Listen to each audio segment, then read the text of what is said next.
دیا گیا ہے۔ اسلام میں عورت کے لیے تعلیم کا حق رکھا گیا، جبکہ پہلے اس طرح کا کوئی حق عورت کے لیے مانا نہیں جاتا تھا کہ عورت اپنے لیے تعلیم کا مطالبہ کرے، چاہے وہ دینی تعلیم ہو یا دنیوی اعتبار سے، بلکہ دینی علم کے اعتبار سے آپ دیکھیں اس زمانے میں، اس سے پہلے زمانوں میں بھی آپ دیکھیں گے عورت کوئی حق نہیں تھا کہ وہ دینی تعلیم حاصل کرے، اپنے ریلیجن کا نالج حاصل کرے، اس کو کوئی حق نہیں تھا۔ اسلام نے عورت کو یہ حق دیا کہ وہ اپنے دین کو سیکھے، اس میں ماہر بنے، یہاں تک کہ وہ تعلیم دینے والی بنے۔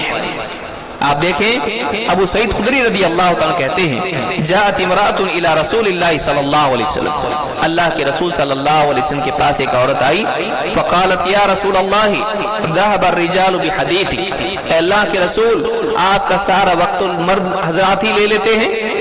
آپ کا سارا وقت آپ کی مجالس میں بیٹھنا، آپ کے علم سے، آپ کی باتوں سے استفادہ کرنا، اس کا موقع تو سارا مردوں کو ہی مل جاتا ہے۔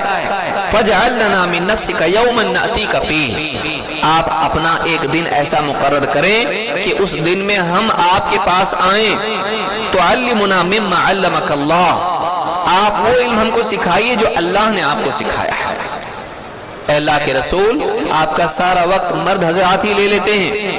آپ اپنے اوقات میں سے ایک دن ہمارے لیے ایسا مقرر کر دیں کہ ہم آپ کی خدمت میں حاضر ہوں اور آپ کو جو علم اللہ نے دیا ہے،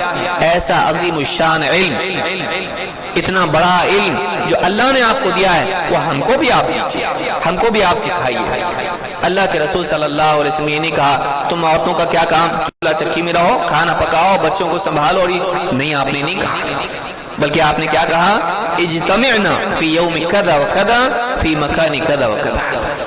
آپ نے کہا تم فلاں فلاں دن فلاں فلاں جگہ تم سب جمع ہو جانا،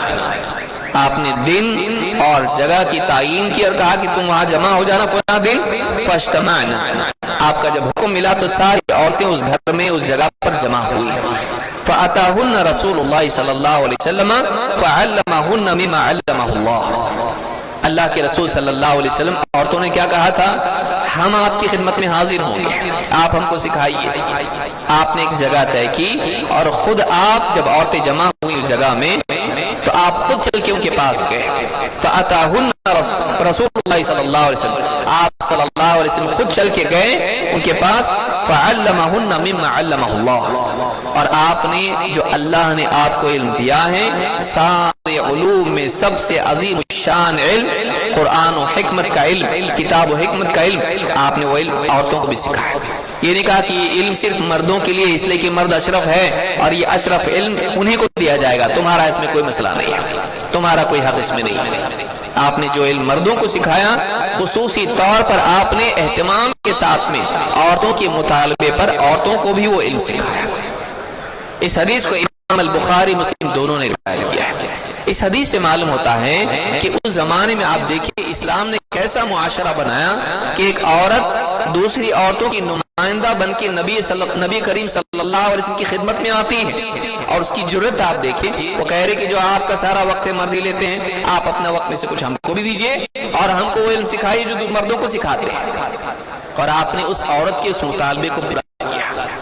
آپ نے اس کو محروم نہیں کیا، ڈانٹا نہیں، آپ نے روکا نہیں، بلکہ آپ نے وہی جو مردوں کو دے رہے ہیں وہ عورتوں کو بھی دیا۔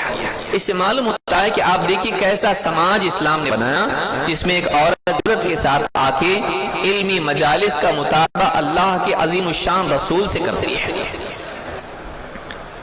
اللہ کے نبی صلی اللہ علیہ وسلم سے خود مطالبہ کر رہی ہے عورتوں کی نمائندہ بن کے کہ ہم کو آپ علم سکھائیے۔ اس سے معلوم ہوتا ہے کہ اسلام نے کیسا مقام عورت کو دیا ہے، دینی علم بھی اور دنیاوی علوم بھی، پڑھنا لکھنا بھی وہ سیکھے گی۔ ظاہر بات ہے کہ پڑھنا لکھنا صرف دینی اعتبار سے مفید نہیں ہوتا ہے بلکہ دنیاوی معاملات میں کام آتا ہے۔ اسلام نے اس زمانے میں عورت کو حق دیا اور نبی صلی اللہ علیہ وسلم نے اس پر اپنا اقرار ظاہر کیا۔ آپ نے نہیں کہا کہ عورتوں کو کام نہیں پڑھنا لکھنا، بلکہ آپ نے اس کو بہتر سمجھا اور آپ نے تذکرہ کیا جب وہ سیکھا تو یہ بھی سیکھنا چاہیے۔ اور پھر دینی علوم کے اعتبار سے آپ دیکھیں کہ عورتوں نے آپ سے مطالبہ کیا تو آپ نے ان کو دین کا علم سکھایا۔ تو اس سے معلوم ہوتا ہے کہ اسلام نے عورت کو ایجوکیشن کا حق دیا ہے، علم کا حق دیا ہے، دینی علم کا بھی اور دنیاوی علم کا بھی، یہ دونوں حق عورتوں کو اسلام نے دیے۔